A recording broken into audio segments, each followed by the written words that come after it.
whatever it means, Christmas obscurely on the background is not up to us to understand anymore or judge. Our only concern right now, and not even a concern but a purpose, is to embody more light, multidimensional light, in order to express truer versions of ourselves.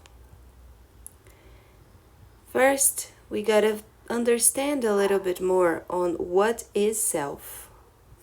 I think that's one of the greatest mysteries surrounding our lives.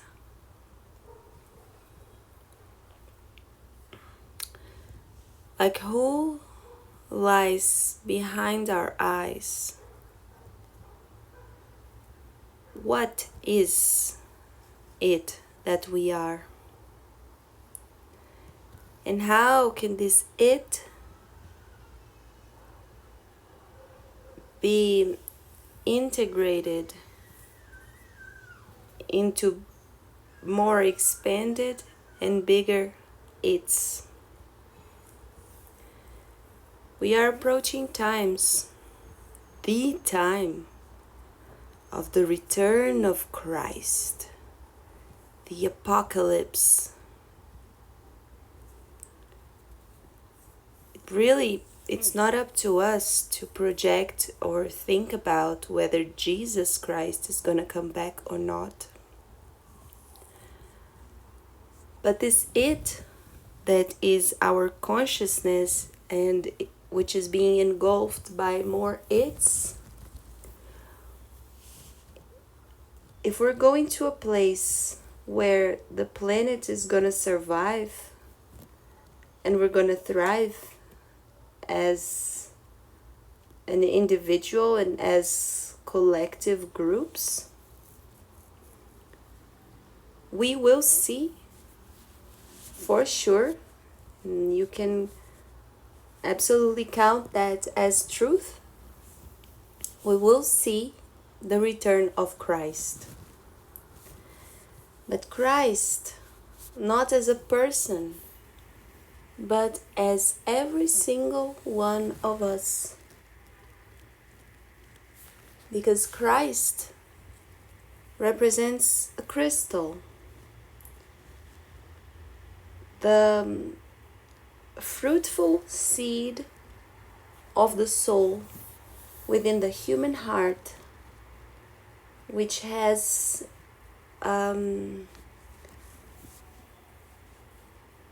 established its connection to Source. I am not a religious person. I don't know much about religion, even though I tried studying the Bible and some other sacred texts from Buddhism, Taoism, from the Egyptians and from the Judaism. But I believe they are powerful, but I go all in nature, pure. That's my religion.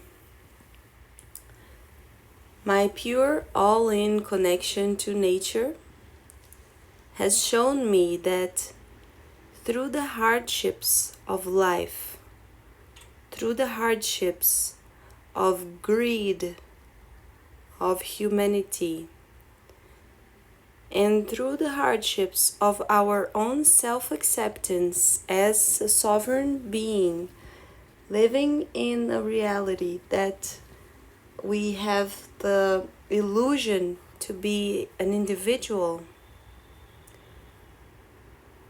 we have literally crucified our inner Christ, which is the connection to our soul.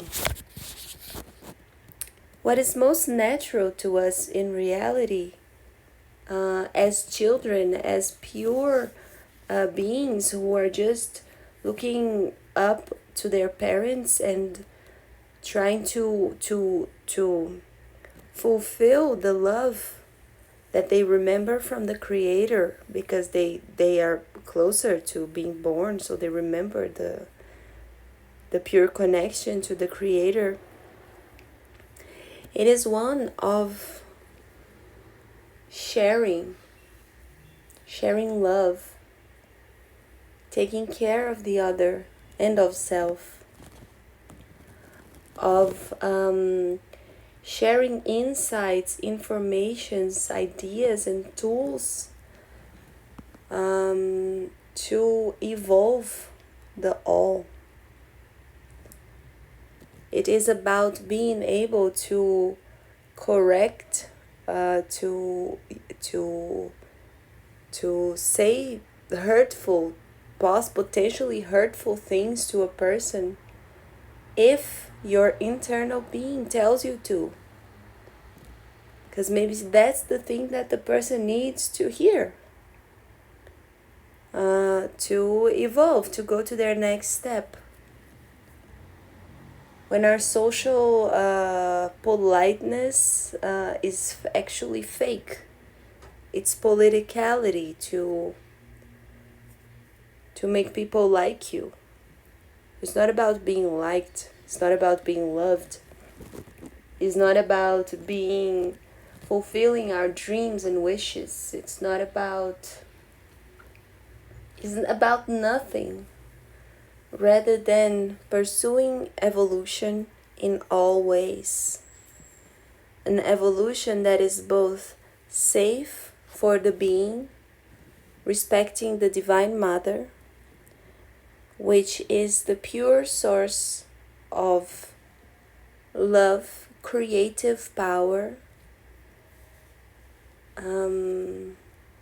diving into truth, with the Father, which is desire for expansion, is going beyond, is exploring, is creating something new. So the foundation of the child is in the healed mother and the healed father. The healed mother is nature itself. She's always giving love, giving the soul fractals that each thing has. For example, a plant is always giving energy of love, is always giving leaves, or fruit, or flowers. That's their role. The birds are singing and flying around, eating some worms and pollinizing some seeds. Bird is doing their job too. And then we think of what are us, what we are as individuals and a part of collectives. When bird can sing, plant can bear fruit and flowers and leaves. What is my purpose? What am I here to do? Everything shines, by design. Everything that has life shines. So it's all part of a living web, which I call the crystalline grid. This living web which stores information, the Akash.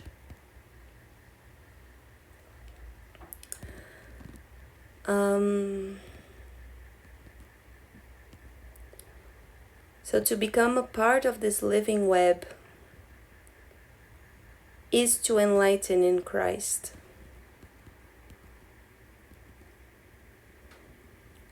So in the end, what we do, our innate abilities that we express and, make money, make abundance with it, and become shiny crystalline beings with high level skills to operate within a collective.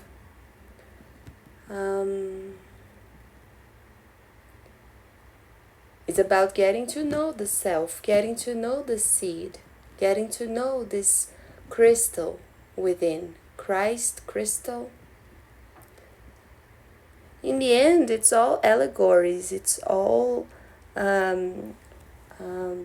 tips, ideas, clues for us to do our own investigation. But to become a crystal, it's really freaking hard. It's like, well, a crystal is always once a rough stone, mostly. And then it will roll in the river and crack, and then a stonesmith, jewelry smith, I don't know what this is called, will cut the stone, take out all the rough soil, the gravel. We'll take it out, cut, we'll polish. And this stone, it's like, oh my God, it's so hard, it's so impenetrable, it's so shiny and beautiful, and it's there in this rough gravel. Looks like hidden. The precious gem is hidden. But it's actually always there in front of our everything. We're speaking to the world, we are using the words exactly how our crystal is operating. So people who, need to let go of some fear, of some attachment to a person or to what other people think, they are directly showing all the time as they speak, they are directly showing what needs to change. And when we change and we let go of that thing, it is like our being is more clear, more free. Not like the answer of, what is all the information stored in our crystal? What is that? Tell me what's written there. No, it's not about that.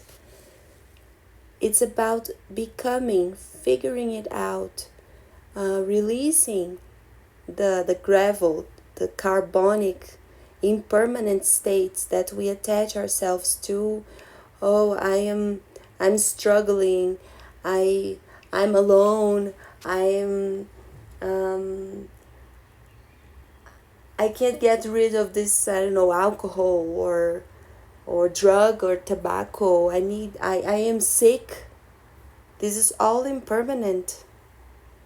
And the more these thoughts and energies and ideas are somehow focused upon or projected or even remembered, even if they cross our minds, we make it a reality.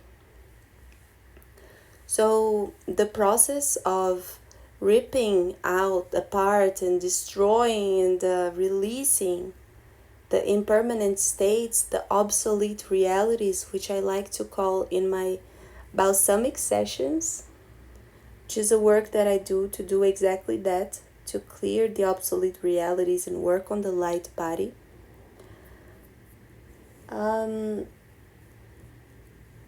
Has become quite easy and soft, because we find out eventually that to let go of the energy of the gravel, of the impermanent, does not mean that the impermanent will go. Doesn't mean that it will die and we're not gonna, I let go of a toxic relationship. And I'm never gonna talk to the person again and I love them, or I don't know. It's not about that. To let go of the toxic relationship or the toxic energy or the obsolete energy means that the energy itself will not take space in your field, in your light body. You will not create this reality anymore. That's all. The thing will continue existing. You will continue, if you want to tap into that information and remember, it all continues because it's all in the crystal, stored in the crystal. But it's not in the manifested, projected reality anymore. So this Christmas, as we are weaving and creating a new world with our inner being, take space and maybe talk to your family. Take space to be an empty space with your loved ones. To be open and released and free. To listen to your inner codes. To beam your light, to be yourself purely, strongly, simply, even though you don't know what is there. Right under your nose. It's always been there. It's always been you. Pure, shiny, crystalline love through the form of you. So may Christ speak through you today and always. Much love and thank you.